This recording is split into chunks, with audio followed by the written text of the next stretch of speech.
Ladies and gentlemen, I am very happy to participate in this celebration of Ashadh Purnima, which is observed as Dharma Chakra Day. I had the good fortune of planting a sapling from the holy Bodhi tree in the Rashtrapati Bhavan premises today. Earlier too, in November 2017, I had obtained a sapling from the Mahabodhi tree and planted it in a garden at Rashtrapati Bhavan. That 6-inch sapling now stands 6 feet tall. The sapling I planted today will also grow to become a tree. These trees will remain in Rashtrapati Bhavan as lasting symbols of the Buddha's expansive and compassionate worldview. I heard the chanting of the Mangal Gatha while planting the sapling. That invocation for the blessings of the Buddha has a very reassuring refrain which says, Tam Tejasa Bhavatu Te Jai Mangalani. It means, through that power of the Buddha, may there be auspicious victories for you. The world needs the power of the Buddha in the form of love, compassion, non-violence and healing to conquer the forces of violence, disease, conflict and poverty. Ladies and gentlemen, I am happy to note that today's event is also being held at the Moolagandha Kuti Vihar, the holy site of Buddha's first teaching, the Dharma Chakra Pravartan Sutra. I commend the initiative of the International Buddhist Confederation for organizing this event today. I appreciate the efforts of the Ministry of Culture and Tourism led by Mr. G. Kishan Reddy for supporting this global event. I have been told that the Mahabodhi Society of India and the Indian Council for Cultural Relations are also partners in the efforts for celebrating this day internationally. They deserve special praise for their contribution to this major event.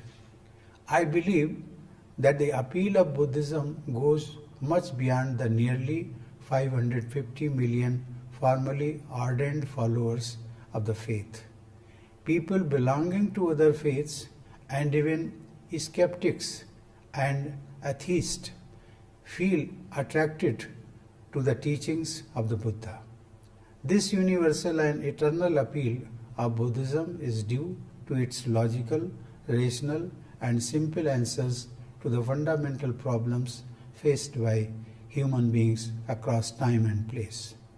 The Buddha's assurance of putting an end to suffering, his emphasis on universal compassion and non-violence, his message to pursue morality and moderation in all aspects of life have inspired countless people over the last 2,600 years since his first sermon at Sarnath on this very day.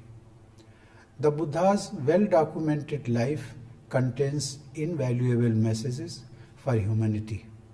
He commanded great trust and respect even among his critics and opponents. They would become his followers. He had acquired this spiritual power because he remained steadfast in his adherence to the truth.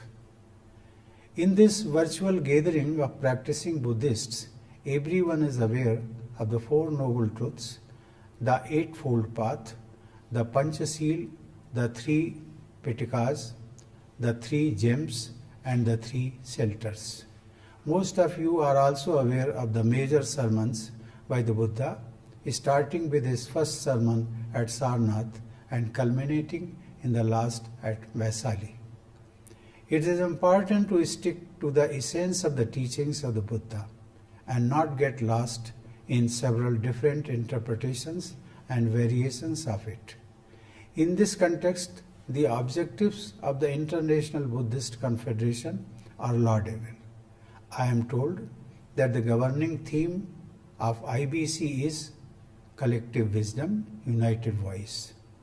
Your effort in providing a common platform for all Buddhist traditions and organizations to serve humanity is praiseworthy.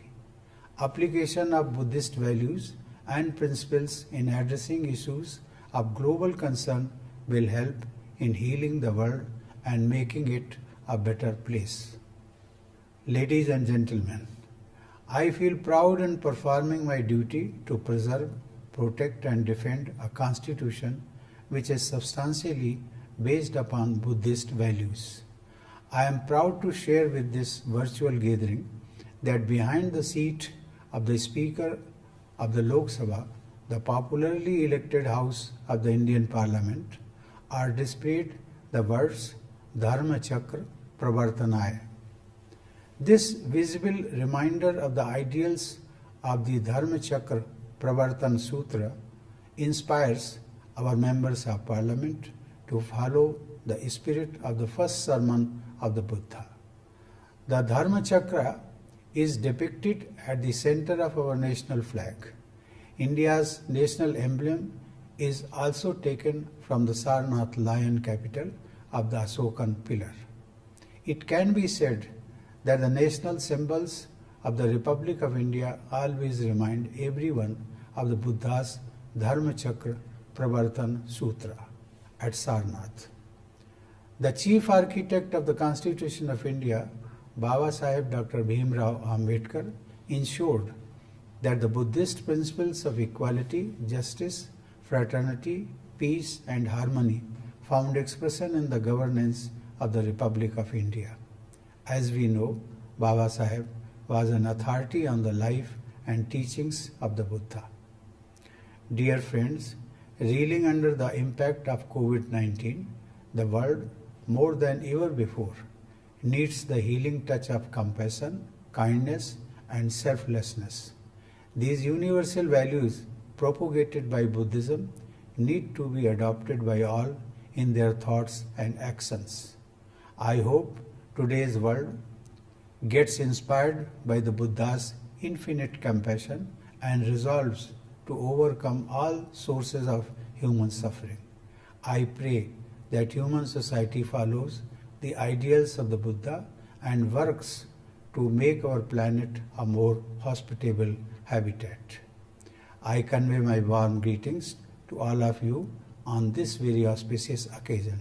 Thank you. Jai Hind.